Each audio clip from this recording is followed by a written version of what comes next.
That's all that separated the Detroit Lions from a dramatic win against the defending NFC champ Atlanta Falcons.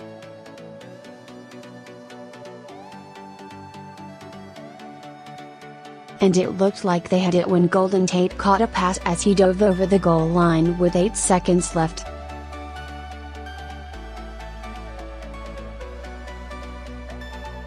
But then the officials went to the replay.They ruled Tate short.And by rule. That's a 10-second runoff, which ended the game with Detroit sitting at the 1.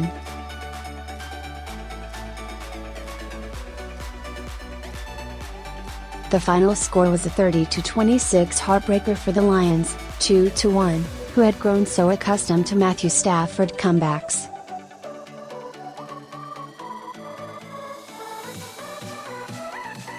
He did it 8 times last year, an NFL record, and once more in the opener this year.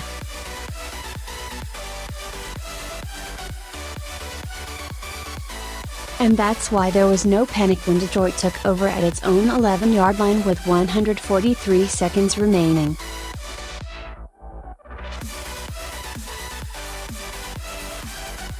Stafford found Tate for a quick 15-yard pop before the 2-minute warning, then ripped a 28-yard pass through traffic to TJ Jones over the middle.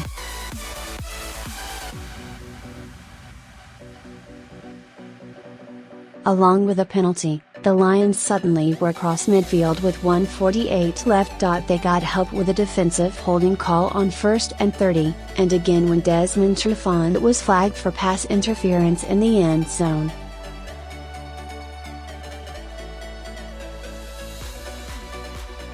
That gave the Lions their first and goal from the 1-yard line. 1 yard to knocking off the reigning NFC champs.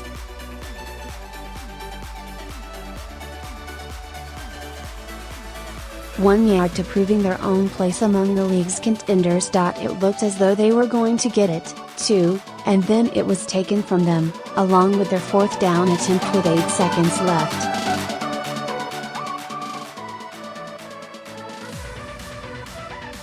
The Lions will still feel good about themselves for hanging with a team so good on the day when they didn't force a punt until the 4th quarter?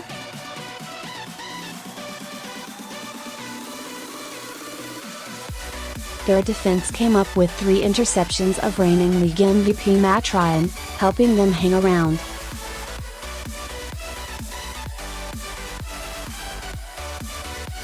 They look like they're going to be a tough out for anybody this season. But on this day, it was just 1 yard short of enough.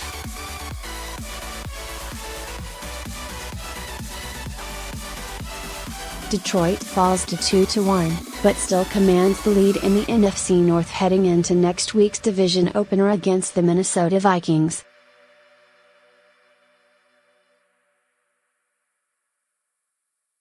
Here are some quick observations. The Lions didn't force a punt until late in the 4th quarter, but managed to stay in the game because of their sudden ability to generate turnovers.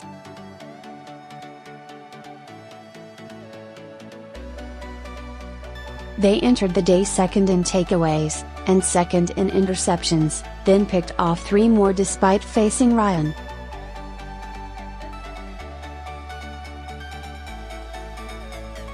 He hadn't thrown any interceptions in 309 passes, then Glover Quin got him once in the first half and then Darius Slay twice in the second half.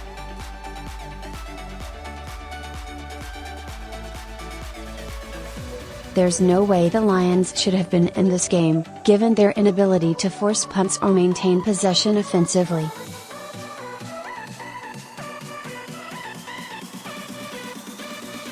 But they hung around thanks to yet more ball hawking from that secondary. All 3 of the picks were huge, and especially Quin's.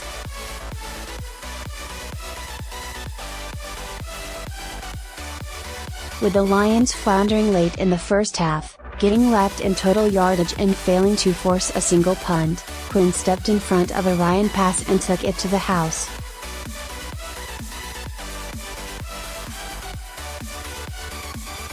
That closed the Lions to within 17-13 at halftime, a huge swing for a team that was struggling mightily.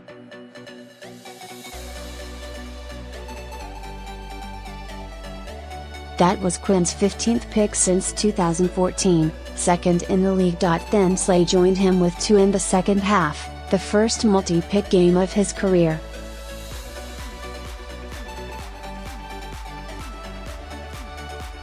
The first one led to a field goal, knotting the score, 23-23, for the first time since it was 0-0, and the second killed a potential Falcons scoring drive.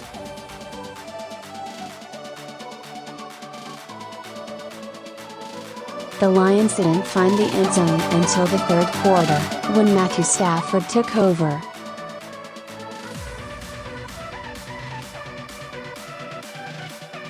He completed all 6 passes on the series, including feathering a perfect touchdown pass to Tate.Ameer Abdullah's sudden emergence helped, too, rushing for 30 yards after getting just 22 in the entire first half.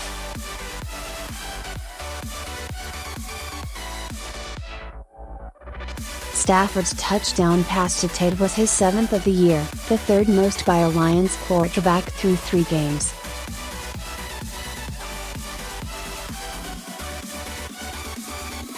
That matches himself from last year, and Charlie Batch in 1999. He entered the game with 6 on the year, a league high.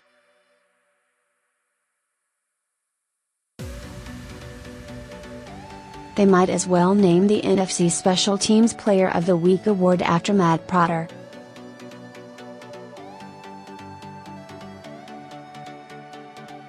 He's won it 3 times in his last 10 games, and seems like a good bet to win it again this week.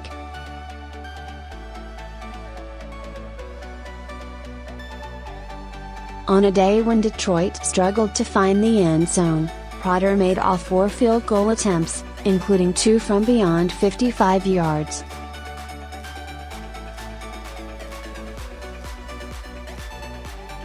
He's now made 11 of those in his career, second most in NFL history, and has made 13 straight 50-yarders overall.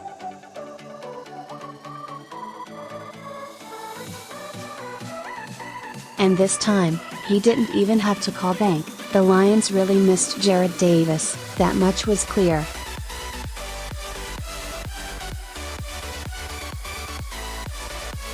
The rookie middle linebacker didn't play while dealing with a brain injury, and Nick Bellore was the surprise replacement.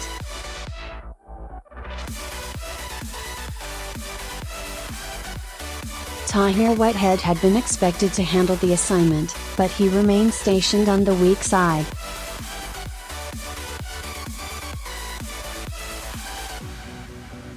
Paul Warlow also played at linebacker. Without the hard-hitting Davis, Detroit struggled to contain Atlanta's rushing attack, something that was never a problem with Davis on the field.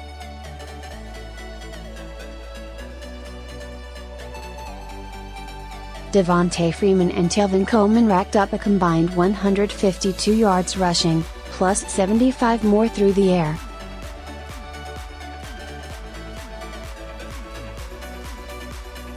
With Travis Swanson and Joe Dahl out, the Lions rolled with Graham Glasgow as center and Zach Karen at left guard.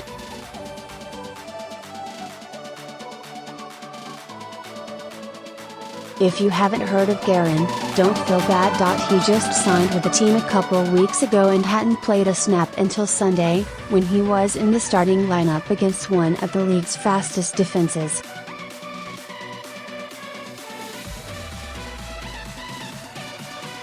And the mixing and matching seemed to cause some problems, with Stafford facing more heat than usual, and rushing yards hard to come by.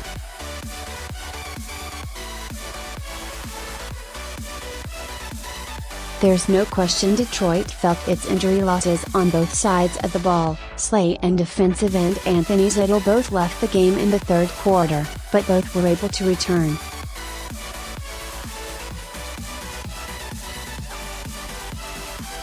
Slay did so immediately, and captured his interception not long after. Zittle's knee injury appeared more serious.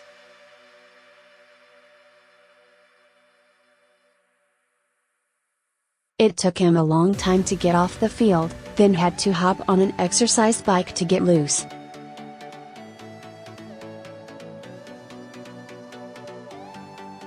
Jamal Agnew started for Dwayne Washington, a kick returner, but was replaced after taking a knee on his first attempt.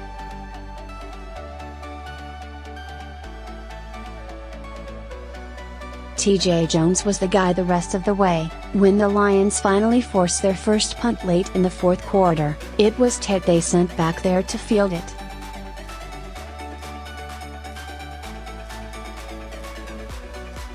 He nearly broke it long, too. Eric Ebron didn't drop a pass in either of the first two games.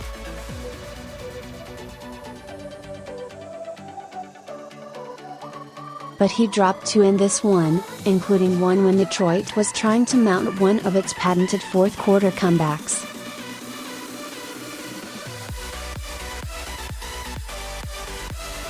He's athletic, no one questions that, but he's just so up and down because of his unreliability.